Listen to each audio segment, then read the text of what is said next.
Esse aqui é um fundo de tijolo, é um fundo antigo, é um fundo de muito, entre aspas, tá?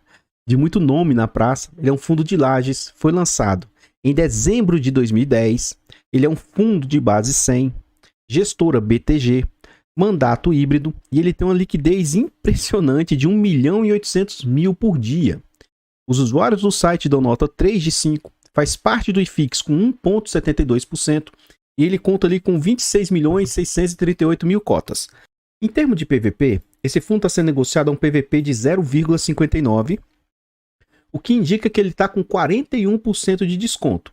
Então esse fundo tem de patrimônio 2.703 bilhões e o mercado está aceitando pagar apenas 1.592 milhões.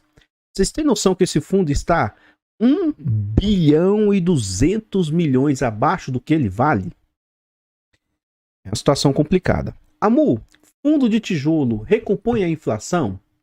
Depende. Então aqui que está o cuidado.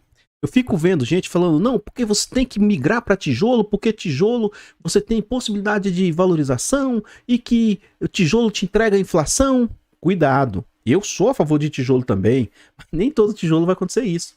E fundo de papel você já recebe a inflação naquele momento. Então cuidado com as pessoas que demonizam aí papel. Se ele fosse tão ruim assim, ele não estaria crescendo tanto no índice, tá? Do IFIX. Quando o fundo de papel surgiu um tempo atrás, as pessoas demonizavam dizendo que ia falir, que ia quebrar, que isso não prestava, era muito risco. E ele foi crescendo, ganhando mais mercado, e hoje já está meio a meio no IFIX. Então, enfim, vamos lá. Esse fundo ele é de base 100. Quanto que ele vale hoje? R$100. Gente, se passou, 2010 para 2020, 10 anos. Para 2022, 12 anos. Sendo bem pessimista, esse fundo era para estar, assim, no mínimo, a uma cota de R$172. Aí sou eu que vou te fazer uma pergunta. Neste fundo aqui, ele conseguiu recompor a inflação? Porque a inflação do período foi isso aí. Não, amor, mas você tem que ver que esse fundo está passando por muita vacância, não sei o que e tal. Mas me responda, recompôs a inflação? Na minha humilde opinião, não. Então nem todo fundo de tijolo recompõe a inflação. Mas amor, ele pagou dividendos nesse período e tal. Mas o que me dizem é o seguinte, se você consumiu o dividendo do fundo de tijolo, você está protegido porque ele te protege da inflação. Nesse caso aqui não, que o fundo está aí como se fosse um fundo de papel.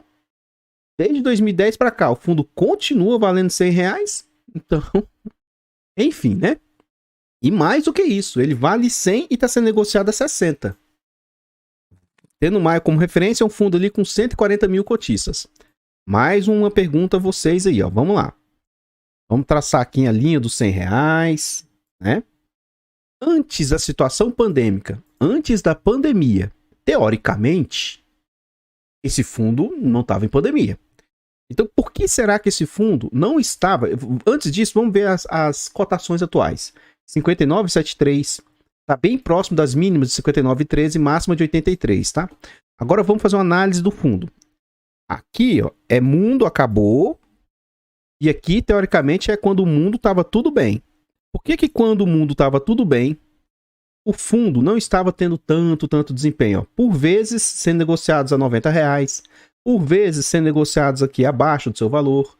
Durante todo o ano de 2019, que muitos ativos estavam com euforia, esse fundo também estava sofrendo. Somente no finalzinho de 2019, que aí, desculpa o linguajar, qualquer bosta valia ouro, esse fundo dispara e atinge ali R$124. Vem a situação pandêmica, joga as cotas lá, e até então tinha sido um baque, né? O fundo bate mais ou menos R$80. Ele não consegue se recuperar mais, ele fica ali lateralizado. Ah, mas ele chegou aqui perto do 100, beleza. Mas ele fica lateralizado aqui a mais ou menos R$90. E aí, de março a maio do ano passado, todo o mercado começa a cair. Esse fundo não foi diferente, ele vem com a queda. Atinge uma grande queda aqui, R$65, mais ou menos no novembro do ano passado. Foi um momento crítico para os fundos imobiliários. Esse fundo apresenta uma tentativa de recuperação, cai, recuperação, e agora ele vem ladeira abaixo. Então, 5/7 aqui, ele atinge o seu menor valor. Bem recente agora, ele atinge o menor valor. Acredito que seja a sua mínima histórica. Primeiro, não recompôs a cota. A gente vê com tendência de queda. Eu vou traçar uma linha aqui, que aí vocês cheguem à própria conclusão de vocês. Por que eu tô falando isso? É porque, às vezes, tem pessoas que protegem demais ou falam bem demais de um ativo, sendo que, né, na minha opinião, não era para ser isso tudo. Por que eu tô querendo traçar essa linha aqui para vocês? Não, amor, mas você tem que entender que o mercado tá sofrendo muito, porque blá blá blá, o setor de lajes está sofrendo muito. Presta atenção nessas duas linhas aqui, apesar de fininhas, né? Presta atenção. O que eu quero mostrar para vocês? Atualmente, os patamares de 2022 estão semelhantes a 2017. Tem oscilação para cima e para baixo, e sim, mas em 2016 era superior agora. Lógico que, de novo, eu reconheço que está tendo problema. Mas, gente, vamos lá. O mundo estava sem problema, tá? Teoricamente, esses dividendos aqui era para melhorar de 2016 para 2017. De 2017 para 2018. De 2018 para 2019. Final de 2019 começa a pandemia.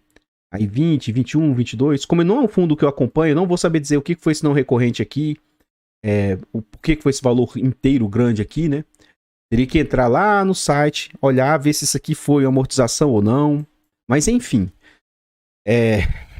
O grande ponto que eu quero trazer é: o fundo não valorizou as cotas e não valorizou no aumento dos dividendos. Então, esse fundo não conseguiu recompor, na minha opinião, nem na valorização das cotas, nem na valorização dos aluguéis, que eram duas coisas que era para acontecer. Mas a multa tá tendo muita vacância e tal, eu entendo isso, eu entendo. Mas, então, enfim. Esse fundo já passou por 7 subscrições e a última ocorreu entre o mês 6 e o mês 7 de 2020. Nesse próximo slide aqui, a gente vê as entregas do fundo, e o fundo, assim, teve uma pequena recuperaçãozinha. Ele estava entregando ali 46 centavos, conseguiu subir, né, para 50, e agora as duas últimas entregas anunciadas, os rendimentos anunciados, 47 centavos. Então, 7 de julho, para pagar no dia 14 de julho, o fundo anunciou 47 centavos, na época, cotação a R$ 59,00, yield de 0,79. Na data que eu gravo o vídeo, manteve-se o yield, e esse fundo vem com um yield acumulado de 9,67. Lógico que, para quem compra nesses patamares atuais. Para quem compra lá na base 100, o yield é um pouco menor. Continuando aqui, a gente vê que muitos e muitos institucionais possuem posição nesse fundo. Eu trouxe a minha opinião, eu não preciso nem falar nada. Vocês devem saber a minha opinião a respeito desse fundo aqui. BTG, que é gestora boa, que não sei o que, blá blá blá, né? Olha o trabalho que eles fazem nesse fundo aí, né? Aí, BCFF, um fundo da própria casa, 3,32%. É um fundo bilionário. Então, só o BCFF, eu estou arredondando aqui de cabeça, lógico que numa base 100. Só o BCFF deve ter aqui algo em torno de 100 milhões desse fundo. Só o BCFF. MGFF tem mais 2,75, RBRF mais 2,25, né? E vários outros institucionais possuem posição nesse fundo. Será que todos esses institucionais, todos eles compraram o BCFF na baixa? Será? O BRCR na baixa? Será? Pensem bem, reflitam.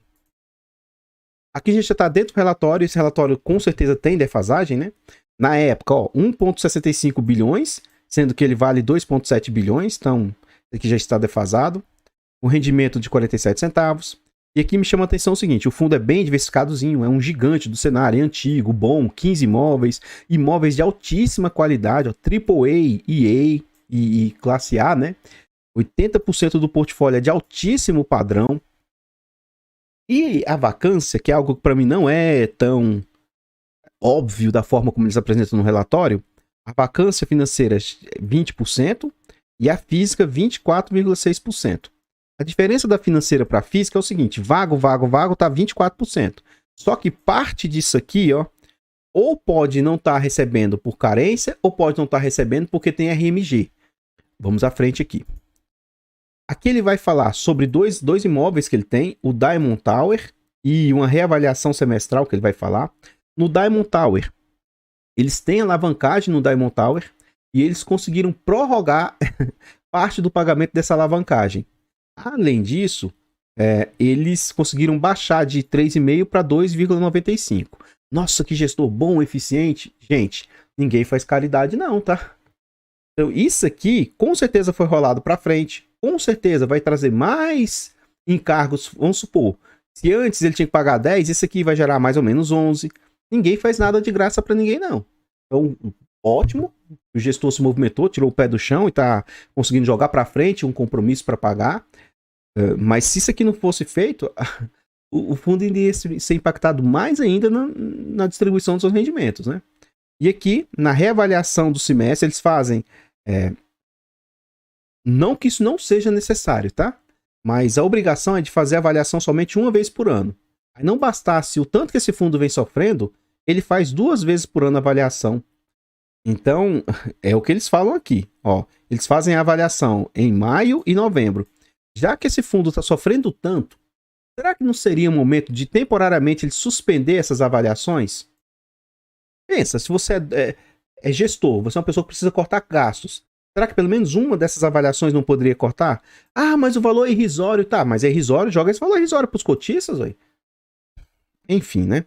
Vamos à frente. Aqui o fundo mostra que ele vem tentando diminuir a vacância.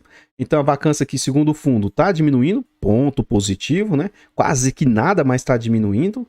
E aqui ele vem tentar demonstrar, né? Um por um, como que era a vacância, como que ela estava. Qualquer coisa, você pausa o vídeo aqui e veja um por um, porque isso aqui a gente vai ver mais à frente ali, como que tá em metros quadrados e tal, a gente vê num outro slide. Mas eu já estou tentando te convencer que como que estavam as posições, né? Virando a página, a gente vê a DRE do fundo, demonstrativo de resultado de exercício. Por correria, pressa, não trouxe as taxas cobradas, tá? Então a gente vai ver na prática o que as taxas representam. E aí, assim, como isso aqui é contábil, um alerta que eu quero fazer, ó, maio. Como ele perdeu 63 milhões, isso aqui veio para a DRE, ó. Então o resultado foi 61 milhões de prejuízo. Mas como isso aqui é só contábil, não vai afetar nada. Agora olha que assustador. O fundo recebeu 18 milhões de aluguel. Despesas aqui com propriedade. Se está entre colchetes, é dívida, tá? 451 mil. Despesas financeiras com propriedades. E aqui é outro ponto que pode ser que isso aqui não está pagando.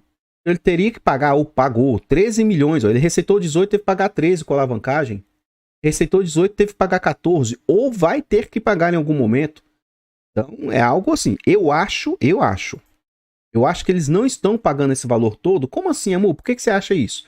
E vejamos, 18 milhões aqui de resultado. Tá? E aqui embaixo está dizendo que o FFO ajustado foi de 12.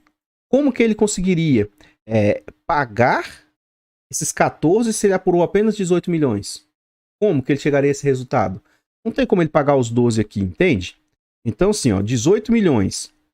Se você pagou 12, é porque você gastou só 6 milhões de despesa. Então, 6 milhões aqui, ó, você pega taxa do gestor, você pega ajuste de CRIs, você pega despesas com propriedade. Quando você pega isso tudo aqui, já está dando perto dos 6 milhões. Então, essa despesa financeira aqui, eu acho que ele não está pagando, não. E olha o tanto que ele teria que estar pagando e não sei, né? Enfim. Eu não sou contador, não sou da área contábil, não é o meu objetivo aqui. Eu não quero trazer conteúdo técnico aprofundado, o objetivo não é esse, mas, né? Vamos somar aqui, ó. Ele recebeu 18 milhões 535 mais. E aí a gente vai somar essa aqui, ó, receitas de CRI e LCI. 1767, para ficar justo. Então ele recebeu 20.302. A gente vai pegar aqui as despesas do fundo, ó, 2587 dividido por 20.302. As taxas da gestora estão dentro dos 15%, que eu reputo ser aceitável, bacana, né? Totalmente tranquilo, mas aqui vem um ponto que eu quero trazer para vocês. Um fundo problemático igual a esse, um fundo que está sofrendo igual a esse. Se esse fundo estivesse voando, os gestores estariam ganhando muito dinheiro, amém, aleluia, justo, tem que receber muito dinheiro sim. São profissionais, os caras estudam muito, dedicam muito, são competentes, tem que receber muito dinheiro sim. Mas por que em momentos que o fundo vai mal, por que os gestores, a gestão, a administração não diminuem um pouco do encargo para com os cotistas? Esse fundo está sofrendo tanto. Olha o quanto que está indo para a gestão, tá? Gestor, administrador, esse pessoal todo. Lógico, não é para uma pessoa só, não é isso. Está gastando 2.587.000 com esse pessoal.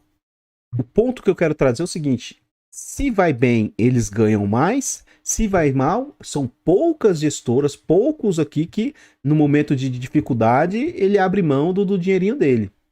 Pensem e reflitam sobre isso. Eu trouxe 2 gestoras já que eu gosto de falar esse ponto de vista sobre essas 2 gestoras. Não é só chatice ou porque eu não gosto ou deixo de gostar, eu tô tentando mostrar na prática aqui para vocês, tá? Fundo, acredito eu, para mim não fica muito claro, pode ser que só eu, pode ser só porque eu seja burro, percentual do ativo. Eu acho que é o quanto o fundo tem do imóvel, então do BCF, BFC. Ele tem 23%, ele é dono de 100% do Buriti, 24% do Senesp. Aqui são os imóveis, o percentual que ele possui. O padrão desses imóveis, muitos imóveis AAA, B, BA e tal. E aqui a gente vê as vacâncias que o fundo vem sofrendo. Então, esse ativo aqui representa 2,7% de vacância, o fundo tem nele. 54%, o fundo tem 24% do Senesp. Isso aqui eles fizeram um ajuste, era maior, tá? Eles lá atrás no relatório, eu não li isso para vocês, mas eles fizeram um ajuste nisso aqui. Isso aqui antes representava mais para o fundo. Eu não sei por que desse ajuste não, mas 50% do imóvel tá vago. 27% do imóvel aqui da Diamond Tower tá vago. 15% desse imóvel tá vago. 20% desse tá vago. E aí o fundo, os brilhantes gestores, compraram de volta, por uma questão de contrato que eles fizeram, uma obrigação, um imóvel que está 60% vago. E eles são donos de 60%. Então eles pegaram de volta aí 36% de vacância para o fundo. E na época que eles pegaram o fundo de volta, o imóvel de volta, esse é o imóvel lá no Rio de Janeiro, para os gestores falaram que foi uma boa opção. Um grande movimento, foi uma grande jogada. Se a gente fosse ver sobre valores, que eu não vou ficar falando sobre isso aqui, deve ser porque eu sou muito burro e eu não consigo compreender as coisas, tá? Enfim, vamos à frente aqui. Aqui a gente vê a composição interna, então 72% de seus imóveis são padrão AAA, 7% padrão A e apenas 19,2% padrão B. As receitas contratadas aí. Isso aqui para mim, toda vez eu toco nesse assunto, né? Poxa, 63% de outros, cara, discrimina um pouquinho mais isso, né? Enfim, né? Maior posição setor financeiro, automobilístico 9,2%. A receita, a grande maioria é São Paulo, 70%. 30% é Rio. E as vacâncias, né?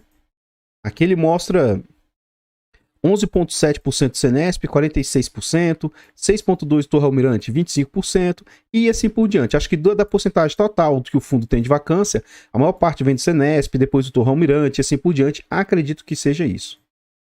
Aqui a gente continua vendo os índices de quando tem renovação. 64% é renovado pelo IPCA. IGPM não fica claro aqui, né? Acho que deve ser 32%. E o restante aí pelo IPC-FIP. Tipicidade dos contratos. 85% hoje dos contratos são típicos, o que traz menos segurança para o fundo. Qualquer momento o pessoal pode estar abandonando o barco aí. 14% de contratos atípicos. E não bastasse o que o fundo vem sofrendo, esse ano vai perder, vai vencer 1,6% dos seus contratos. Então pode ser que renove ou não. Ano que vem, 7,6%. É pouco, mas para um fundo que está com alta vacância, isso aqui pode machucar mais ainda o fundo. Em 2024, 17%. Então, nos próximos anos, o fundo vai tendo vencimento dos seus contratos ano a ano aí, o que tem que ficar de olho para ver o que isso pode representar. Mais outro ponto que eu não gosto na leitura desse fundo. Petrobras hoje representa 14% das receitas do fundo. Petrobras ela andou saindo de muitos e muitos ativos para cortar gasto. Então, se Petrobras chegasse a sair desse ativo, gente, já está ruim a coisa para o fundo. Ainda poderia levar atualmente 15% das receitas atuais. Então, isso aqui é outro ponto que me chama a atenção negativamente. E aí, outra crítica 62% em outros, será que não compensava especificar um por um esses inquilinos, né? Enfim.